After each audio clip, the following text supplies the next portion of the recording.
আসসালামু আলাইকুম, আশা করি আপনারা সবাই অনেক ভালো আছেন। নতুন একটা টেক নিউজ ভিডিওতে আপনাদের সবাইকে স্বাগত। আমাদের আজকের দিনের প্রথম টেক নিউজটি হলো রিসেন্টলি উইন্ডোজ 11-এর কিন্তু ঘোষণা এসেছে যে এটা কিছুদিন পর ফুল ভার্সন বের হবে, কিন্তু এখনও কিন্তু ফুল ভার্সন বের হয়নি।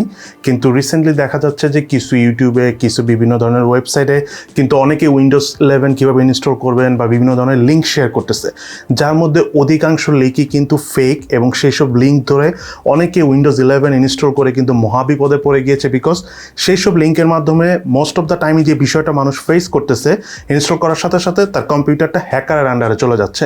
হ্যাকার দেখা যাচ্ছে যে তার কম্পিউটার দিয়ে সে বিটকয়েন মাইনিং করতেছে। অর্থাৎ দেখা যায় ব্যাপারটা এমন যে আমি আমার কম্পিউটারে উইন্ডোজ 11 ইনস্টল করেছি, এরকম ওয়েবসাইট বা বিভিন্ন ইউটিউবারের কথা শুনে লিঙ্ক ক্লিক করে দেন আমার কম্পিউটারটা কমপ্লিটলি ইউজ করতেছিল একজন হ্যাকার, যে কিনা আমার কম্পিউটার দিয়ে বিটকয়েন মাইনিং করতেছে। সো এই নিউজটা রিসেন্টলি খুব ভয়াবহ আকারে সব জায়গায় প্রকাশ পেয়েছে। সো আপনারা ভেরি মাচ কেয়ারফুল থাকবেন।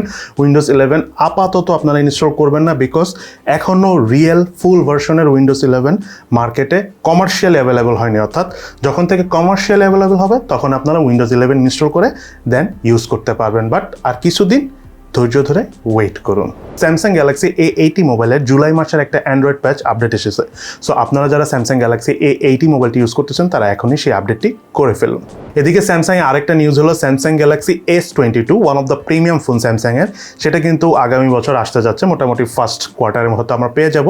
বাট সেই ফোনটির মডেল নাম্বারটা জানা গিয়েছে একটা লিক্সের মাধ্যমে, এবং তার পাশাপাশি সেই মোবাইলটি আসতে যাচ্ছে, সেই মোবাইলে থাকতে পারে হলো 700 ওয়াটের ফাস্ট চার্জার, এবং সেই মোবাইলটি আসতে পারে যেই মডেল নাম্বারে, সেটা হলো SM5901X, SM5906X এবং SM5908X। অর্থাৎ টোটাল 3টা ভেরিয়েন্ট আসবে Samsung Galaxy S22, S22 ultra, একটা হতে পারে S22 প্লাস। বাকিটা আমরা কিছুদিন পরে আরও আস্তে আস্তে ইনফরমেশন যখন পাবো এই মোবাইলটির ব্যাপারে, তখন আপনাদের কাছেও আমরা সেটা শেয়ার করে দিব।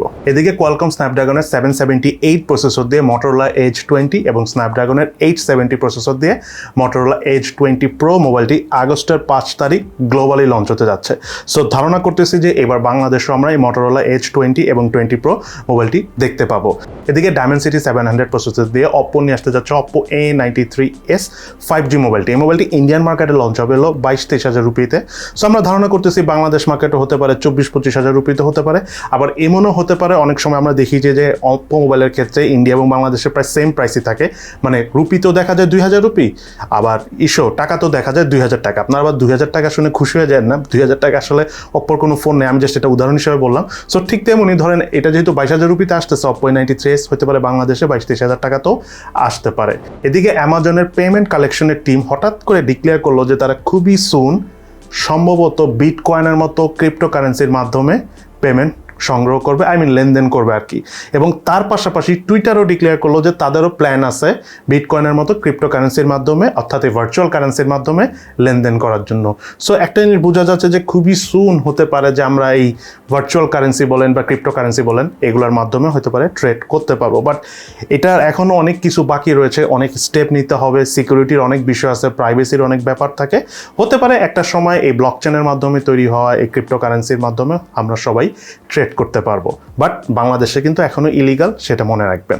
40 মিনিট চার্জ দিলে, অর্থাৎ একবার ফুল চার্জ দিলে 240 কিলোমিটার পর্যন্ত চলতে পারে এমন একটি স্কুটি নিয়ে আসলো হলো ইন্ডিয়ান একটি কোম্পানি সিম্পল এনার্জি, এবং এই স্কুটিটির নাম হলো Mark 2। খুবই সুন এই স্কুটিটি ওভারঅল সব মার্কেটেই দেখা যাবে, ইন্ডিয়ান মার্কেটে। আসলে আজকে আমার এই নিউজটা পিক করার অন্যতম প্রধান কারণ হলো যেহেতু ইন্ডিয়ান কোম্পানি, তারা এত সুন্দর একটা টেকনোলজিতে এত লং ডিস্টেন্স রান চলবে এমন একটা স্কুটি নিয়ে এসেছে, আমার মনে হয় এটা বাংলাদেশও এসে পড়তে পারে। সো বাংলাদেশে কিন্তু এটা খুবই কাজে দিবে, যদিও এটা ইন্ডিয়াতে অনেক এক্সপেন্সিভ, 1 লাখ থেকে 1,20,000 রুপির মতো। সো বাংলাদেশে হতে পারে 2-2.5 লাখ টাকা হবে। বাট আস্তে আস্তে ধারণা করতেছি যে এই স্কুটিগুলি, ইলেকট্রিক স্কুটি যেগুলো একবার চার্জ দিলে অনেক লং ডিস্টেন্সে চালানো যায়, সেগুলো হয়তো বা কম দামে আমরা পেয়ে যাব। দ্যাটস আমি ভাবলাম যে নিউজটা আপনাদের কাছে তুলে ধরি, কারণ অনেকে আছে যারা আমরা স্পেশালি ঢাকার বাইরে থাকি, তাদের দেখা যায় যে অনেক লং ডিস্টেন্সে বাইক চালাতে হয়, তেল কিনে তেল দিয়ে বাইক চালিয়ে আসলে পোষানো যায় না, বিকজ বর্তমান যুগের হাই সিসি বাইকগুলোতে কিন্তু অনেক তেল খরচ হয়।